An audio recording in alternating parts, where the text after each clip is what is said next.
Welcome back to A People's Guide to Publishing. I'm Joe Beal, the founder and CEO of Microcosm Publishing and Distribution.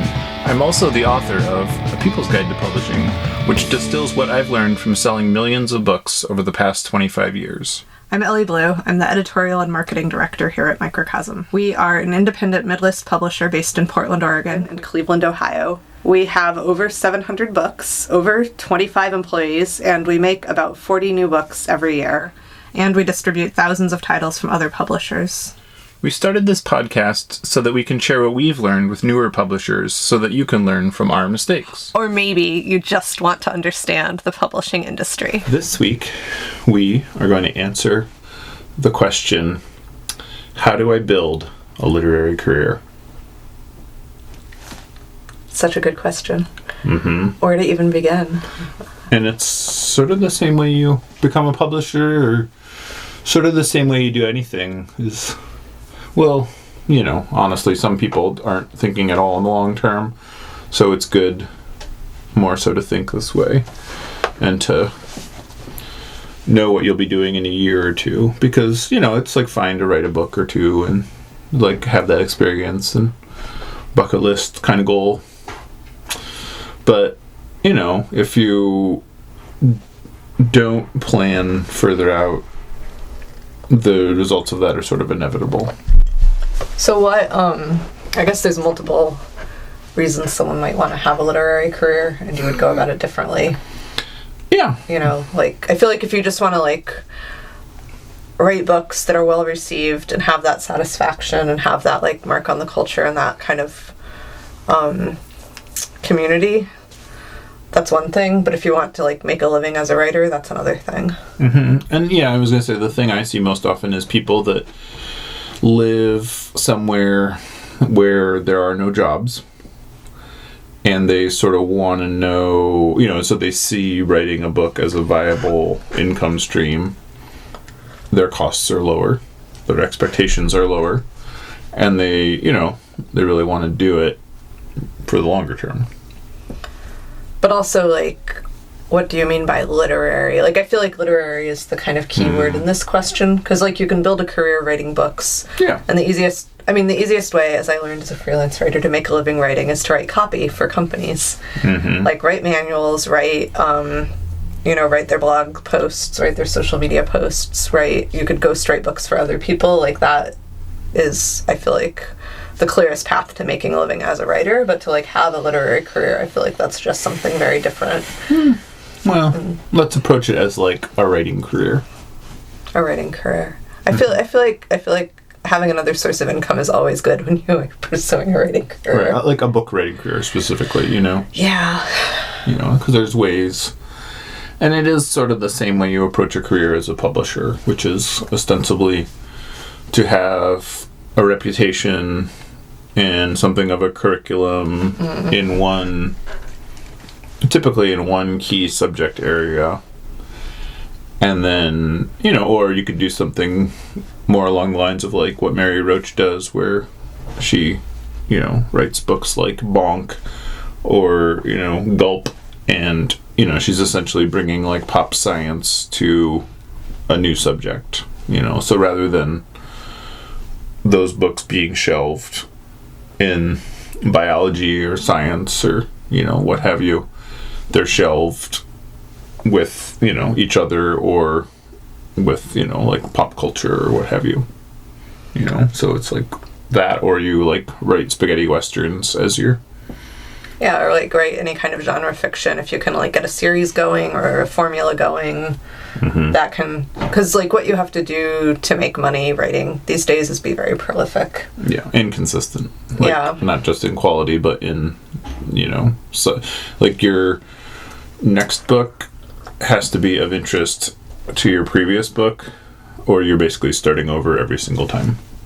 And, like, you hear you can read a ton of stories online about people who get, like, these, you know, $100,000 advances for their debut novel, and then they basically have to quit their job in order to have time to write it, and then they don't have money. Like, they can live on that for a few years, but if they're not, like, already planning the next book, then they're kind of screwed by that amazing income. So right. I would say, like, it is good to be strategic about like thinking about your kind of long tail of your income instead of whatever advances you might be getting.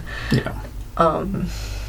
Yeah, and so, right, and that it's the magical thing in publishing or as an author is that, both, honestly, is that you're getting paid for work you did years ago. Yeah. Sort of chronically. So and it's like passive income in the same way that, it's like the way billionaires talk about income. It's like, what's the, like, Warren Buffett quote that's like, if you're not earning money while you sleep, then you will always be poor, which, like, is triply true as an author, because it's like, you really need to have it set up that each book sells the next book, sells the previous book, sells, like, without you having to stand there on the street corner begging people to buy. Like, the books should tell their own story in both how they're developed and as a series.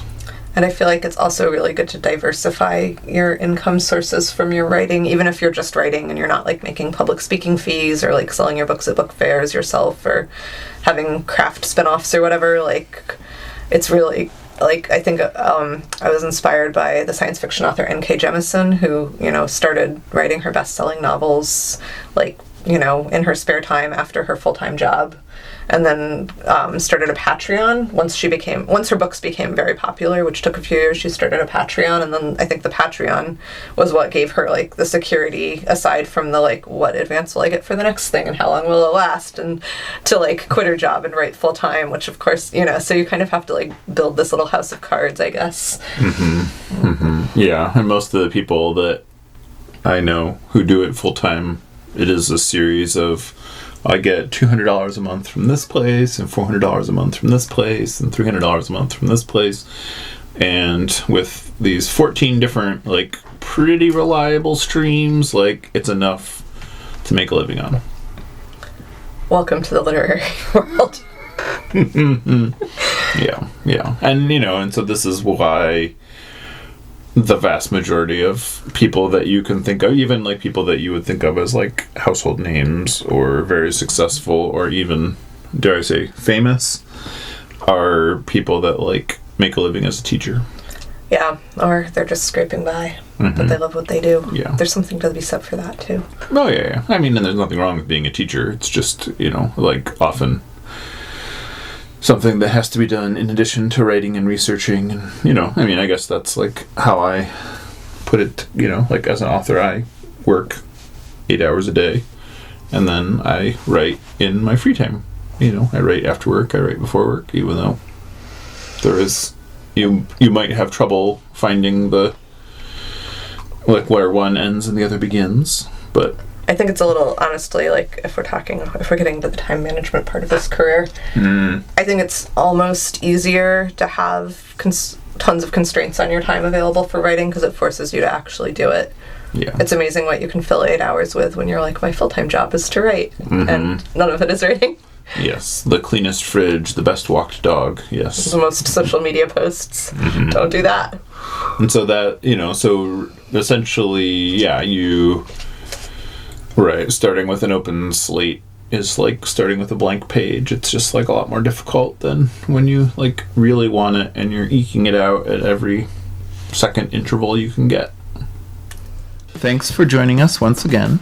Please send your questions to podcast@microcosmpublishing.com so we can answer them on future episodes.